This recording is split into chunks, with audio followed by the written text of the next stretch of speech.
अल्हम्दुलिल्लाह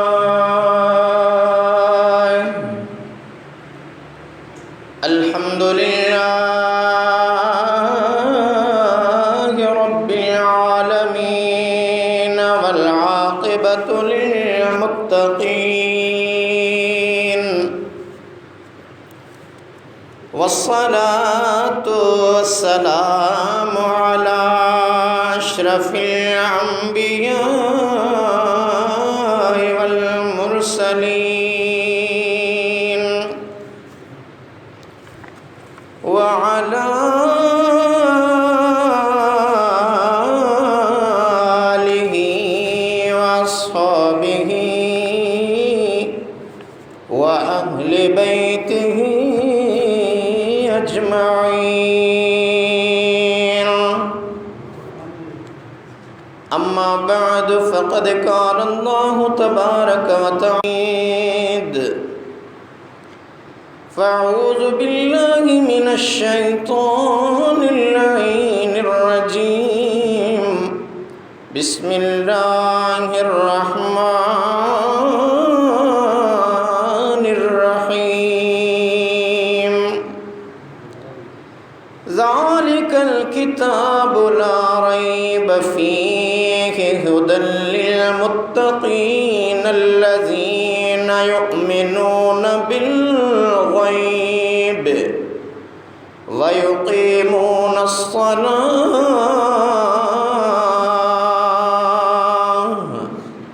आमन्तु बिल्लाहि सदक़ल्लाहुल अलियुल अज़ीम व बल्लगना रसूलुहुन नबियुल हबीबुल करीमुल अमीन व नहनु अला ज़ालिका लमिनश शाहिदीन वश्शाकिरीन वज़्ज़ाकिरीन वल्हम्दुलिल्लाहि रब्बिल आलमीन।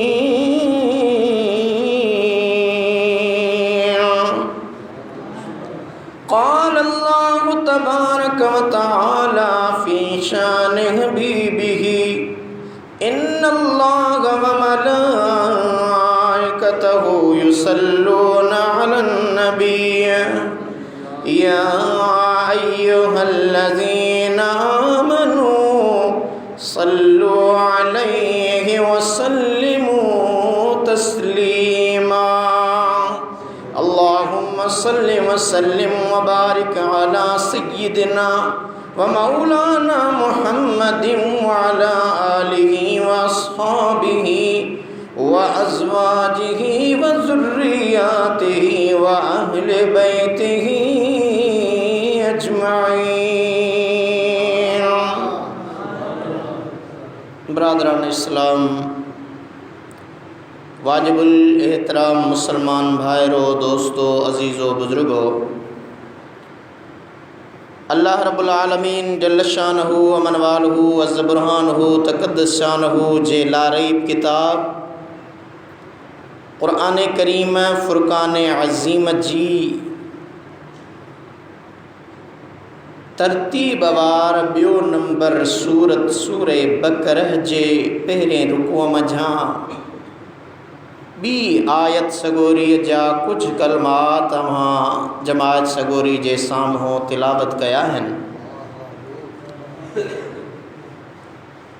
मुक़रर वक़्त जे अंदरि अॼु पाण अल्लाह ताला जे अहम ख़ास फ़र्ज़ निमाज़ जे मुतालिक़ क़ुरआन करीम ऐं अहादीस नबवी जी रोशनीअ में पंहिंजी ॼाण वास्ते कुछ ॻाल्हियूं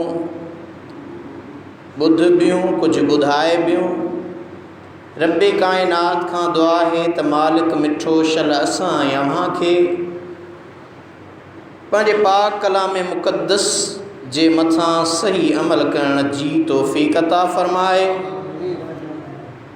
कलाम मुक़द्दस सां गॾु फ़रमान नबवी अहादीस जेके ॿुधूं मुंहिंजे आका रहमत वारे हबीब सल्लल्लाहु ताला अलैहि व आलिहि वसल्लम जे उन फ़रमान जे मथां बि अल्लाह करीम शल असां अव्हां खे अमल करण जी तौफ़ीक़ अता फ़रमाए। आमीन। दोस्तों, मुझे का आयत सगोरी अवांजे साम्हूं पढ़ी आहे। अल्लाह तबारक व तआला जल शानहु मन वालहु इरशाद फरमाए रहियो आहे ज़ालिकल किताबु ला रैब फ़ीहि हुदल लिल मुत्तक़ीन अल्लज़ीना युमिनूना बिल ग़ैबि व युक़ीमूनस सलाह। अल्लाह ताला फरमायो यानी कुरान पाक उहो किताब आहे जंहिंमें कंहिं बि क़िस्म जो को शक नाहे। उन्हनि में मुत्तक़िन जे लाइ हिदायत आहे जेके अणॾिठे ईमान आणनि था ऐं निमाज़ क़ाइमु कनि था। मोमिननि मुत्तक़ीन जी हिकु सिफ़त निमाज़ क़ाइमु करणु, ठाहे ठाहे निमाज़ पढ़णु। निमाज़ न पढ़ंदड़ न मुत्तक़ी आहे, न क़ुरान पाक खां हिदायत हासिल कंदड़ आहे। माण्हू चवनि साईं वॾो बुज़ुर्ग आहे, वॾी फैज़ जी पालूट, वॾो वंड पियो वंडे, पर साईं निमाज़ मदीने में पढ़ंदो आहे। मानी खाए सिंध पाकिस्तान में ऐं निमाज़ मदीने में। जेकॾहिं इन मदीने में निमाज़ पढ़णी हुजे हा त हज़रत इमाम हुसैन अलैहिस्सलाम उन मदीने खे न छॾे हा। निमाज़ पढ़ण जे लाइ नबवी मस्जिद ऐं बैतुल्लाह शरीफ़ खां वधीक हज़रत इमाम आली मक़ाम हज़रत इमाम हुसैन अलैहिस्सलाम जे लाइ का ॿी जॻह न हुई। जिते बि रहिया उते निमाज़ पढ़ी ॿुधायूं, पैगाम ॾिनऊं त अल्लाह जो फ़र्ज़ सफ़र में हुजो, घर में हुजो, जिते बि हुजो, अल्लाह ताला जो फ़र्ज़ आहे उन जो पोइवारी करणी आहे। तो दोस्तो अॻिते अल्लाह तबारक व तआला जी ज़ात बाबरकात इरशाद फरमायो वस्तईनु बिस्सब्रि वस्सलाह व इन्नहा लकबीरतुन इल्ला अलल खाशिईन अल्लज़ीना यज़ुन्नूना अन्नहुम मुलाक़ू रब्बिहिम व अन्नहुम इलैहि राजिऊन।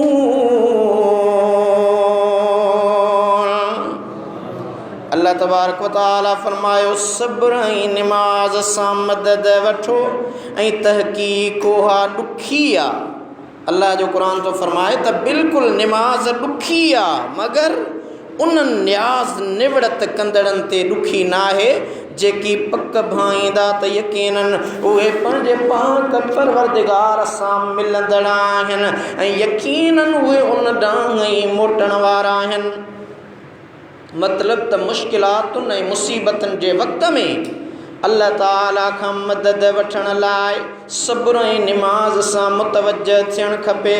उन्हनि ज़रियनि सां मालिक मिठे जी मदद ऐं महिरबानी नसीब थींदी आहे।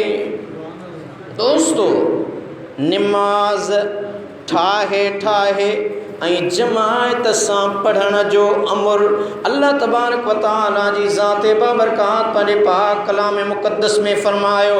रब्बे कायनात फरमायो व अकीमुस सलात व आतुज़ ज़कात वरकऊ मअर राकिईन।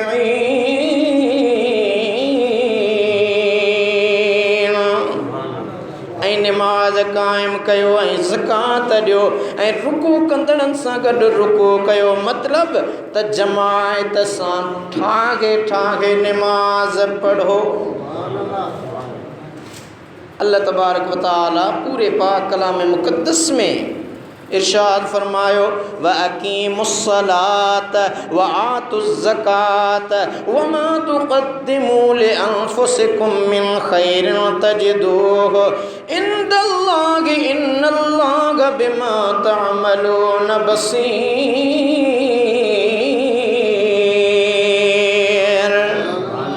रब्बे कायनात फरमायो ऐं निमाज़ क़ाइमु कयो ऐं ज़कात ॾियो ऐं जेका चङाई बि पंहिंजनि सिरनि लाइ अॻिते मोकिलींदो उनखे अल्लाह वटि लहंदो। यकीनन जेकी बि अव्हां कयो था अल्लाह ॾिसंदड़ आहे। दोस्तो सिर्फ हिन आयत में न पर केतिरनि आयतुनि में रब कायनात जी ज़ात बाबरकात नमाज जो ज़िक्र, नमाज जो हुक्म ज़कात खां अव्वल ॾिनो आहे।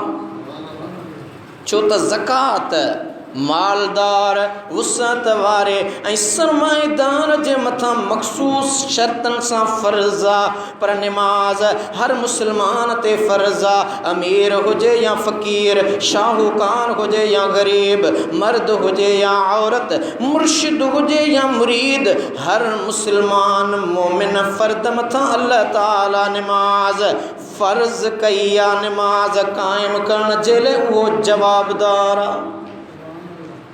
दोस्तों, हर नमाज अल्लाह ताला जो फ़र्ज़ आहे, पर उन फ़र्ज़ जे ताक़ीद सां वरी रब कायनात पंहिंजे पाक कलाम जी ॿी आयत में इरशाद फ़रमायो, हाफ़िज़ू अलस्सलावाति वस्सलातिल वुस्ता वक़ूमू लिल्लाहि क़ानितीन।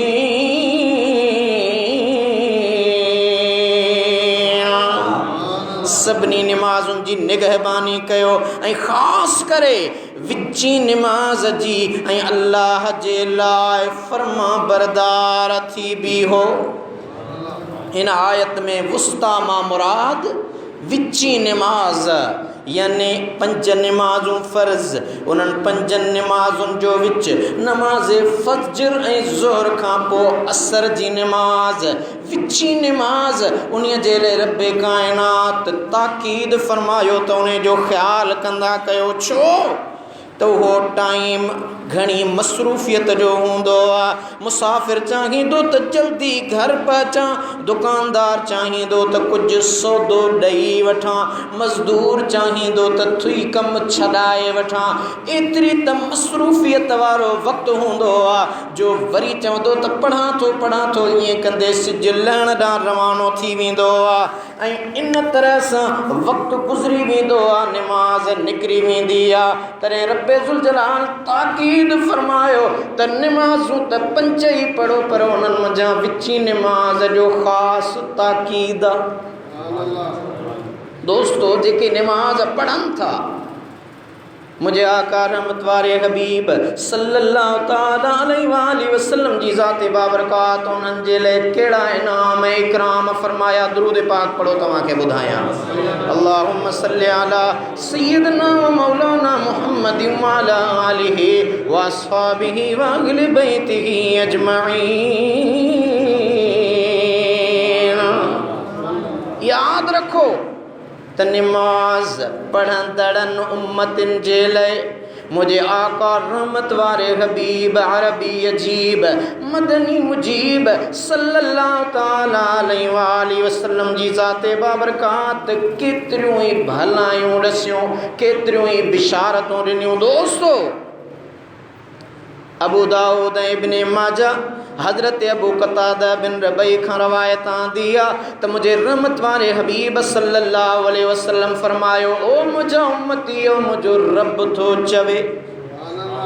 ॿुधाइण वारो मुस्तफ़ा करीम आहे, पर हुकुम ॾियण वारो अल्लाह करीम आहे। इनखे हदीसे कुदसी सॾिबो आहे। मुझे महबूबा का मदीने वारे सही फरमायो त मुझा सहाबो जीवा का लब्बई कया रसूल अल्लाह फिदा का बीवा उम्मी सहाबो जी मुझा का बुधो रब्बुल आलमीन फरमाए रहियो आ, इन्नी इफ्तरतु अला उम्मतिका खम्स सलवातिन वाहिद इंदी अहदन अन्नहु मन हाफ़ज़ अलैहिन्न लिवक्तिहिन्न अदखलतुहुल जन्नत फी अहदी व मन लम युहाफ़िज़ अलैहिन्न फला अहद लहू इंदी।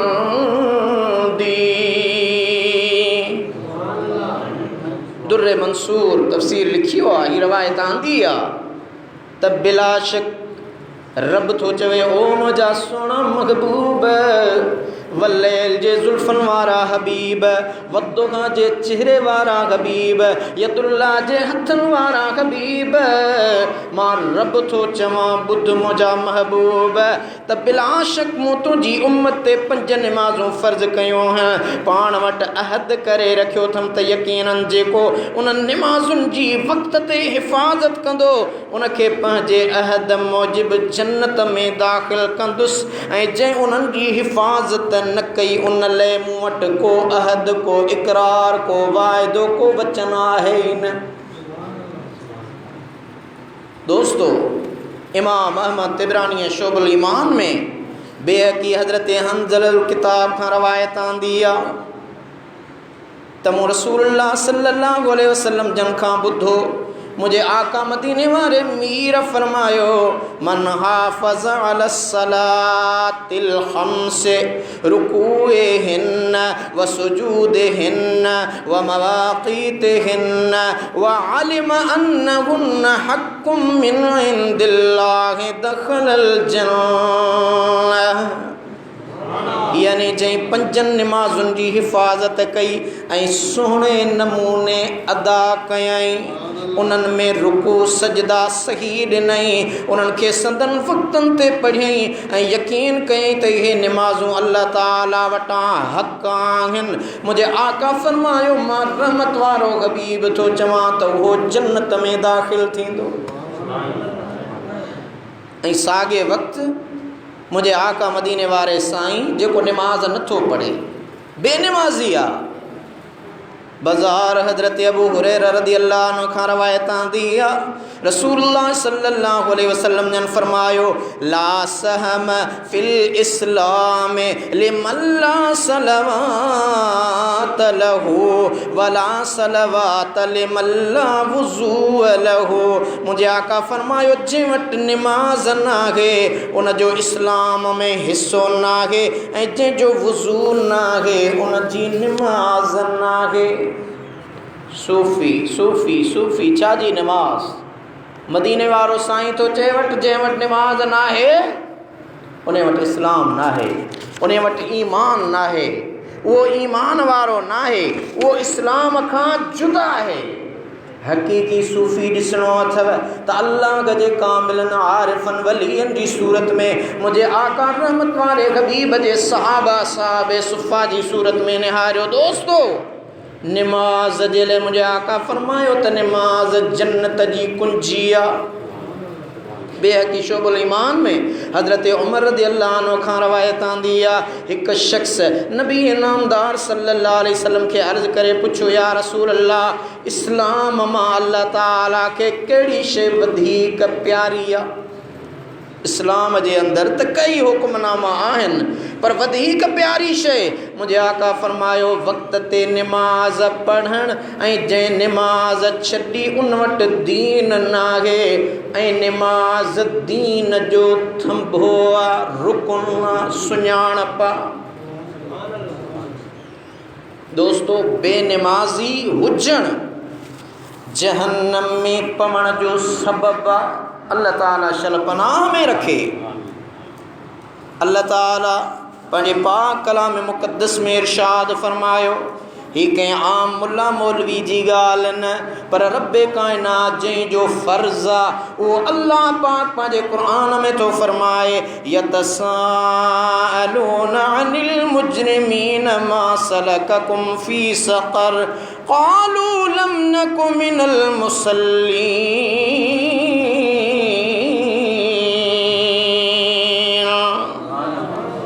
दोस्तों, अल्लाह ताला फरमाए थो, क़यामत जे ॾींहुं सॼे हथ में अमलनामा मिलण वारा मोमिन मुजरिमनि खां पुछंदा, छो त जंहिंखे सॼे हथ में अमलनामो मिलंदो उहो मोमिन हूंदो, बख़्त वारो हूंदो, भाग वारो हूंदो, ऐं जंहिंखे खॿे हथ में अमलनामो हूंदो उहो बदबख़्त हूंदो।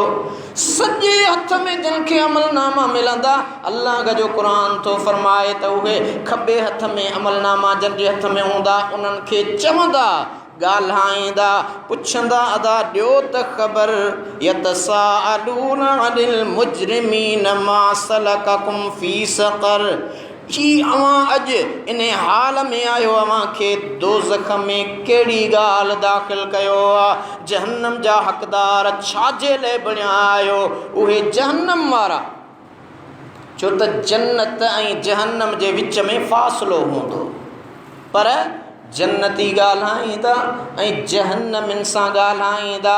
जहन्नम वारा उतां जवाब ॾींदा, जन्नत वारा ॿुधंदा। दोस्तो, जन्नत अर्श बरीन ते आ, जहन्नम सतन ज़मीन आसमानन खां हेठा।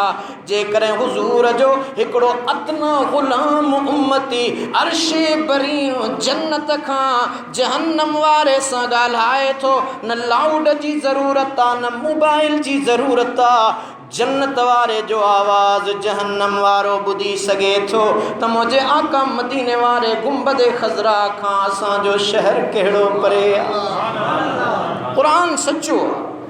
क़ुरान तो चवे बरोज़ महशर उहे जॾहिं हिसाब किताब जिन खे अमलनामा सॼे हथ में मिलिया जन्नत में वेंदा, उहे जन्नत वारा जहन्नम वारनि खे ॾिसंदा, पसंदा। सभ खां पहिरीं त उन्हनि जन्नत वारनि जे निगाह जो इहो कमाल हूंदो जो उन सतन आसमाननि खां मथे जन्नत, हिकिड़े आसमान जी थोल 500 साल पंध, वरी हिकु आसमान खां ॿिए आसमान ताईं जो फ़ासिलो 500 साल पंध। अहिड़ी तरह सां सतनि आसमाननि खां हेठि ज़मीनुनि जे तहत सरा में दोज़ख हूंदो।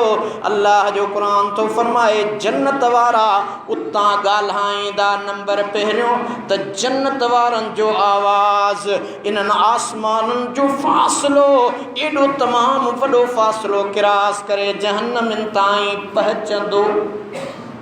ऐं नंबर ॿियो त उहे जन्नत मां वेठे उन जहन्नम वारनि खे ॾिसंदा ऐं जहन्नम वारा वरी जवाबु ॾींदा। कहिड़ो जवाबु ॾींदा? क़ालू लम नकु मिनल मुसल्लीन, चवंदा त निमाज़नि मां न हुआसीं, यानी निमाज़ न पढ़ंदा हुआसीं। इन्हीअ जे करे अल्लाह ताला असांखे जहन्नम में विधो आहे ऐं अमी निमाज़ सां चाह नीह प्यार रखण वारा हुया जे जन्नत जा मज़ा ऐं मौजूं पिया माणियूं। दोस्तो, अल्लाह ताला जो ॿियो फरमान आहे यौम यक्शफ़ु अन साकिन व यदऊन इला सुजूद फला यस्ततीऊन ख़ाशियतन अबसारुहुम तरहकुहुम ज़िल्लह व क़द कानू यदऊन इला सुजूद व हुम सालिमून।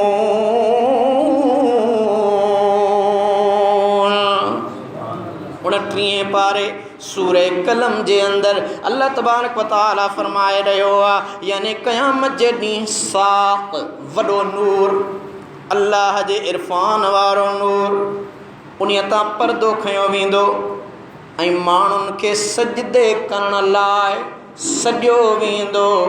अचो रब्बे काइनात जी दरबार में सजदो कयो। पोइ सच्चा मोमिन ऐं मोमिनियाणियूं मालिक खे सजदो कंदा, पर काफ़र मुनाफ़िक ऐं दुनिया में बेनिमाज़ी रहण वारा सजदो करे न सघंदा, शर्म खां अखियूं झुकाए वेहंदा।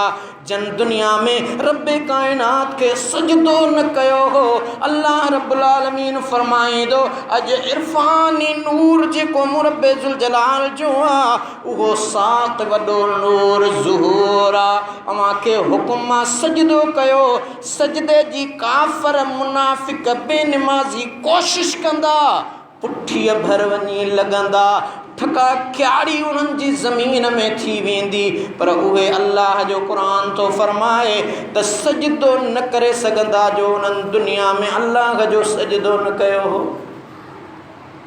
अबा क़ुरान सचो आहे या न?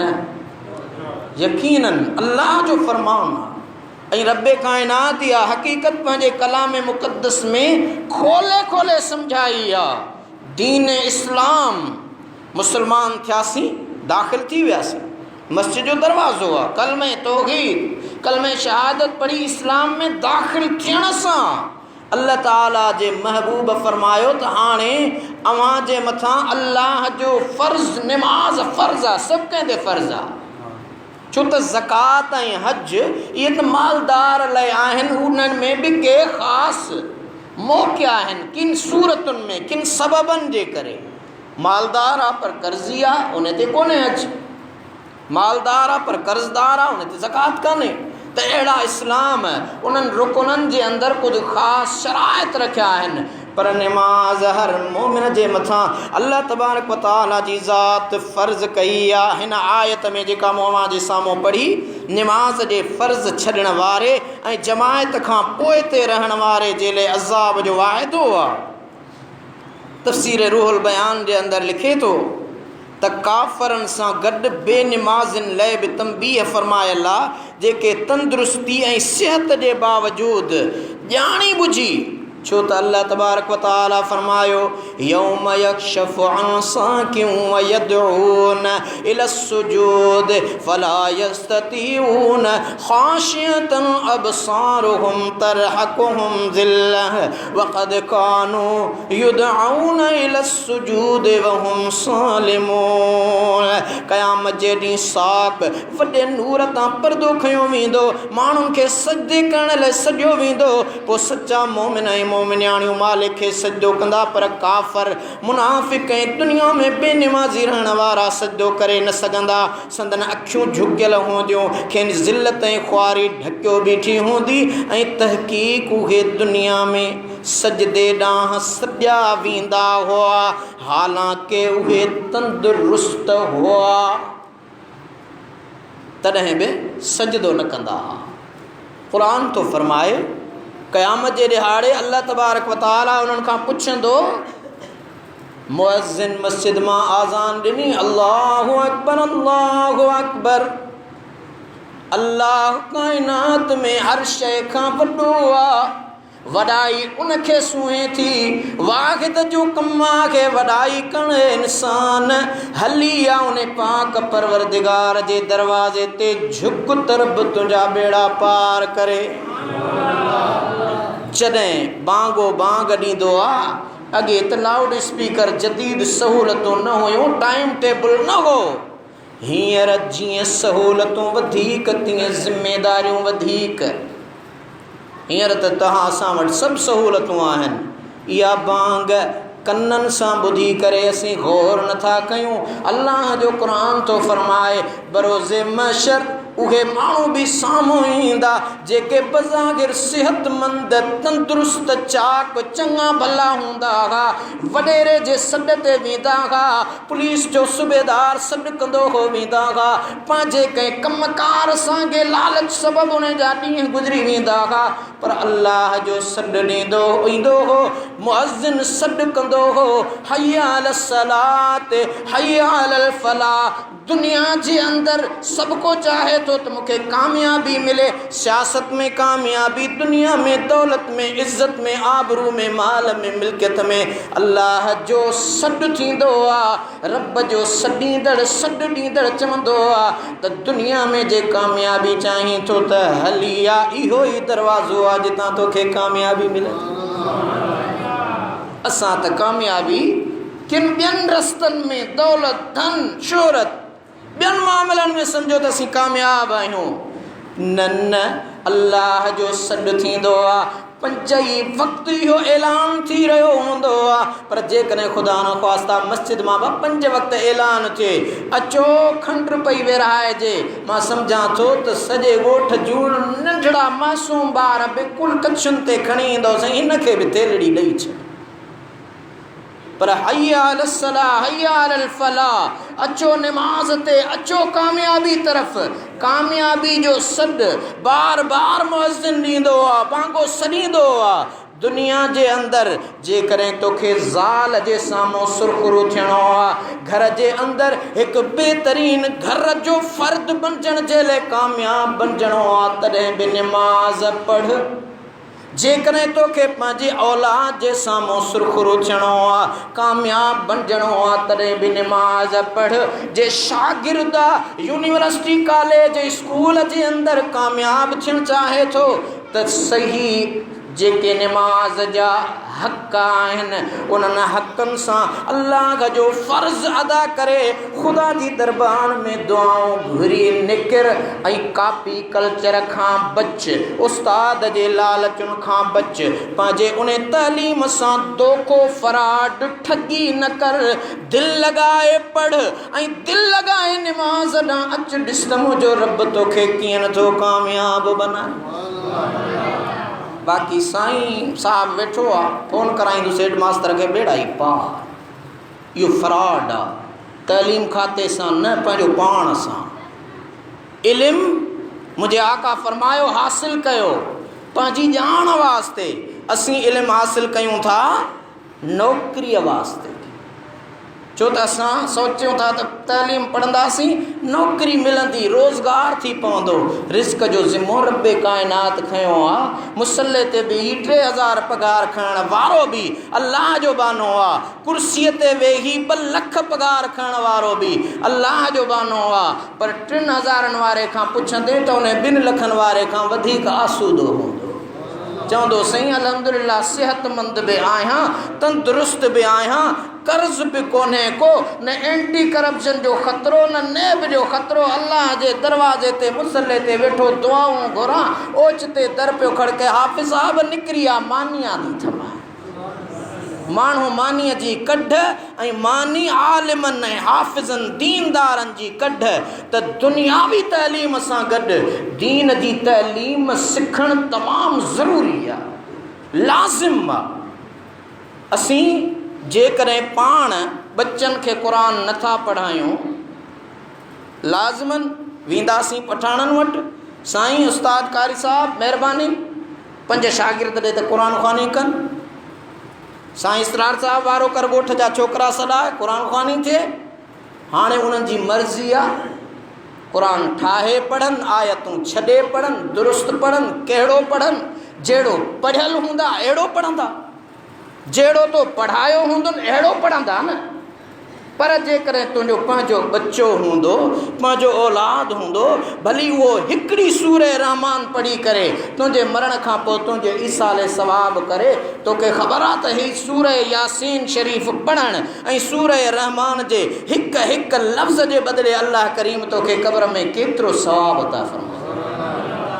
छो त असांजो एतमाद बि न हूंदो आहे, साईं फ़िलाणो आणियूं फ़िलाण इन ते एतमाद न आहे, क़ुर ग़लति थो पढ़े। बाबा तूं पंहिंजा बच्चा पढ़ा, कहिड़ी ज़रूरत आहे मुलनि मौलवियुनि खां क़ुर पढ़ाइण जी?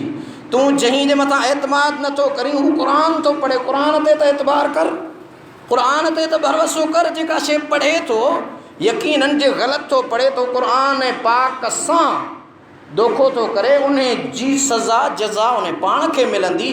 तो पंहिंजे सवाब लाइ अल्लाह जो क़ुर पढ़ायो आहे, तुंहिंजे सवाब में कमी कान ईंदी, तुंहिंजे अजुर में घटिताई कान ईंदी। अल्लाह करीम तोखे अजुर बि ॾींदो, फ़ाइदो बि ॾींदो दुनिया जे अंदरि आख़िरत जे अंदरि।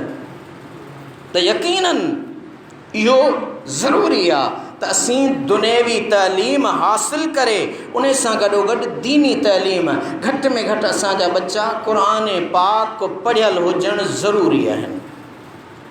अफ़सोस जो इहो मक़ाम आहे जो कॾहिं कॾहिं वञणु थींदो आहे वॾनि वॾनि ऑफिसरनि वटि, ऐं के हुज्जती ऑफिसर हूंदा आहिनि, त पोइ कॾहिं कॾहिं वरी तबलीग जो इहो सिलसिलो बि शुरू कंदो आहियां, साईं दरख़्वास्त तो वटि आंदी अथसीं, ॾियण वारो ॾातार आहे, पर दरख़्वास्त तोखे ॾींदासीं, कमु तो में आहे। हाणे ॻाल्हि ॿुध, पहिरियां मूंखे निमाज़ जी सना ॿुधाए, पोइ तूं पंहिंजे 21 ग्रेड वारियूं डिग्रियूं ॿुधाए त उहो 21 ग्रेड ते पहुतल सिंध जो वारिस मालिक सॾाईंदड़ ऑफिसर निमाज़ वारी सना बि न ॿुधाईंदो। ॿुधाए न, छो मुस्लमान न आहीं छा? अलहम शरीफ़ ॿुधा भला। साईं अरे बाबा क़ुरान मुंहं ते नेराने घुमई, तो हेॾी सारी ज़िंदगी किथे आंदी आहे? डिग्रियूं हासिल करे, कमीशन पढ़ी करे, वक़्त जो DC SP IG DIG वॾी नौकरियुनि ताईं पहुतो आहे, पर तूं मुस्लमान आहीं, कलमे गो आहीं, तुंहिंजो बाबो मुस्लमान, तुंहिंजी अम्मा मुस्लमान, तुंहिंजो ख़ानदान मुस्लमान, तो वटि सभई इल्म हुजनि सुठी ॻाल्हि आहे। इल्मु हासिल कयो। हुज़ूर पाक सल्लल्लाहु अलैहि वसल्लम फरमायो आहे, या आम मक़ूलो आहे, चवंदा आहिनि त हदीस आहे, पर हदीस न आहे। भली अव्हांखे चीन वञिणो पवे, चीन में बि क़ुर त कोन था पढ़ाइनि न, रुगो क़ुर जो इल्मु त कोन्हे, उते जाग्राफी बि आहे, साइंस बि आहे, ॿिया मामला मरहला, इंजीनियरिंग बि आहे। ऐं मदीने वारे आका सल्लल्लाहु अलैहि वसल्लम वटि जेके क़ैदी बणिजी ईंदा हुआ, उन्हनि क़ैदियुनि खे हुज़ूर फरमाईंदा हुआ, तूं क़ैदी आहीं? जी साईं। हाणे ॻाल्हि ॿुधी, मुंहिंजा 2 साहबी अथई, हिननि खे पढ़ाए, जॾहिं ही पढ़ी पास थी विया तोखे आज़ादु कंदासीं। हाणे जेको इस्लाम ऐं कुफ़्र जे मरहले में क़ैदी थी आयो आहे, उहो क़ुर पढ़ियल त कोन हूंदो न। उहो सहाबा खे लाज़मन को हिसाब किताब जो, अबजद जो हिसाब सेखारींदो, को जाग्राफी सेखारींदो, को हुनुर सेखारींदो, जेको उन वटि इल्मु हूंदो। मालूम थियो त मुंहिंजे आका मदीने वारे ताजदार सल्लल्लाहु अलैहि वसल्लम जी ज़ात असांखे दुनियावी इल्मु हासिल करण खां मना न कई आहे। दुनिया जे अंदरि अमां सभु दुनियावी इल्मु हासिल कयो, पर उन सां गॾोगॾु ज़रूरी दीनी इल्मु। ज़रूरी न आहे त आलिम बणिजो, हाफ़िज़ बणिजो, कारी बणिजो, इहा हिकिड़ी शहादत आहे, अल्लाह करीम जंहिंखे नसीब करे। पर अवां ज़रूरी दीनी ॼाण जेका हिकु मुस्लमान जे लाइ ज़रूरी आहे। मुस्लमान खे ख़बर हुजणु खपे त गुस्ल में घणा फ़र्ज़ आहिनि, गुस्ल कीअं कबो। नमाज़ पढ़ूं था, पर जॾहिं असां कननि ते हथ रखी अल्लाह अकबर कयूं था, हिन खे चइजे छा थो? असीं हथ ॿधी बीहूं था, हिन खे छा सॾिबो आहे? निड़ नमाज़ में वञूं था, रखी करे सुभान रब्बिल आला पढ़ूं था, हिन खे छा चइबो आहे? त हिकु मुस्लमान खे नमाज़ जा अहम रुकन, क़ाइदा कानून अचणु खपनि। अल्लाह तबारक व तआला खां दुआ आहे, रब काइनात शल असां अव्हां खे, असां अव्हां जे बचड़नि खे, अहलो अयाल खे, असां अव्हां जे न्याणियुनि खे, असां अव्हां जे माइरुनि भेनरुनि खे बि रब काइनात नमाज़ी बणाए। रब काइनात उन्हनि खे बि फ़र्ज़ सही अदा करण जी तौफ़ीक़ अता फ़रमाए। क़ुर करीम सां लऊं लॻाइण जी